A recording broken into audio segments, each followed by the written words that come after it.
MLA ఆ పరిస్థితి ఎస్పీకి 4 సార్లు 5 సార్లు 10 సార్లు ఫోన్ చేసినా కూడా ఎస్పీ రాని పరిస్థితిలో ఉన్నప్పుడు సిఐని ఎస్ఐని కూడా పంపించిన పరిస్థితిలో ఉన్నప్పుడు అటువంటి బూత్లో సెన్సిటివ్ బూత్లో కేవలం ఒకే ఒక్క హోంగార్డును పెట్టి బూతులు నడుపుతా ఉన్నారు. అటువంటి పరిస్థితుల్లో అన్యాయం జరుగుతూ ఉందని చెప్పడం కోసం, అన్యాయం జరుగుతూ ఉన్న వాళ్ళ పక్షాన్ని నిలబడడం కోసం ఎమ్మెల్యే లోపలికి పోయి ఈవీఎంను పగలగొట్టే కార్యక్రమం జరిగింది. ఎందుకు ఈవీఎంలో నిజంగానే ఎమ్మెల్యేనే రిగ్గింగ్ చేసుకుంటా ఉంటే ఎమ్మెల్యేకి అక్కడ నిజంగానే ఎమ్మెల్యే పరిస్థితి అంత బాగుండింటే ఎందుకు ఎమ్మెల్యే ఈవీఎం పక్కన కొడతాడు? పరిస్థితి బాగలేదనే కదా, అన్యాయం చేస్తా ఉన్నారనే కదా. అక్కడికి పోయినప్పుడు అన్యాయం చూశాడు కాబట్టే కదా ఈవీఎం పగలగొట్టాడు. ఆ ఈవీఎం ఏదైతే పగలగొట్టిన కేసులు ఏదవుతుందో తనకు బెయిల్ వచ్చింది.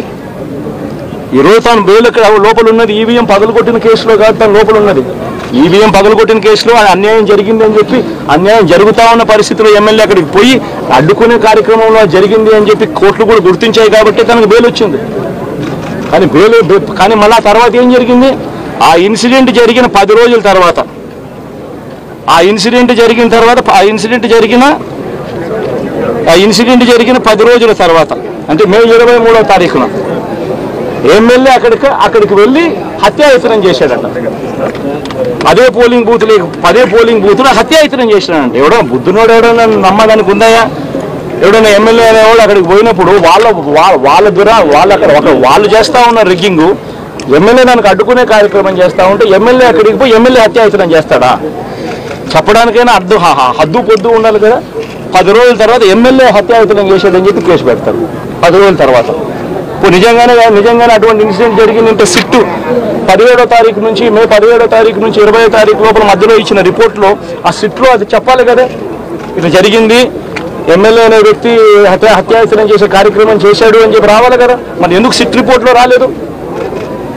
ఈ రకంగా ఒక మనిషిని కేవలం 4 సార్లు ఎమ్మెల్యే తాను 2000 కన్సిస్టెంట్గా 4 సార్లు ఎమ్మెల్యే గెలిచాడు. 2009లో గెలిచాడు, 2011లో గెలిచాడు, 2014లో గెలిచాడు, 2019లో గెలిచాడు. ఒక మనిషి కన్సిస్టెంట్గా 4 సార్లు ఎమ్మెల్యేగా గెలుస్తూ వస్తున్నాడు అని అంటే ఆ మనిషి మంచోడు కాబట్టి గెలుస్తూ వచ్చాడు, ఆ మనిషి మంచోడు కాబట్టి ప్రజలు ఆశీర్వదిస్తూ వచ్చారు. అటువంటి వ్యక్తిని తీసుకొని వచ్చి తప్పుడు కేసులలో ఈ మాదిరిగా బిగించడం ఎంత మటుకు ధర్మం? ఈరోజు ఒక్క రామకృష్ణారెడ్డి ఒక్క పరిస్థితే కాదు, రాష్ట్ర వ్యాప్తంగా ప్రతి గ్రామంలోనూ కూడా ఇదే కార్యక్రమాలు జరుగుతూ ఉన్నాయి. ప్రతి ఒక్కరూ కూడా వాళ్ళ స్థాయిలో రెడ్ బుక్స్ అని చెప్పి రెడ్ బుక్లు పెట్టుకొని ఉండరు.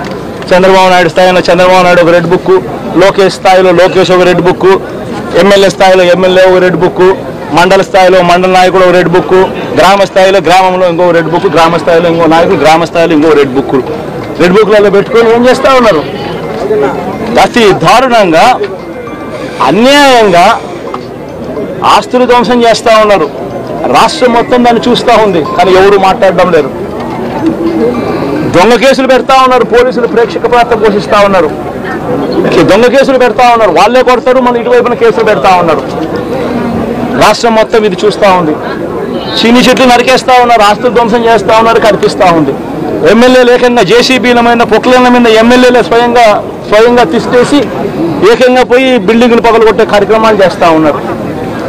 ఇంతటి దారుణంగా నిజంగా చేస్తూ ఉన్నారు అని అంటే ఎల్లకాలం ప్రభుత్వం మీది కాదు, ఎల్లకాలం రోజులు మీయే ఉండవు చంద్రబాబు, అది గుర్తుపెట్టుకో.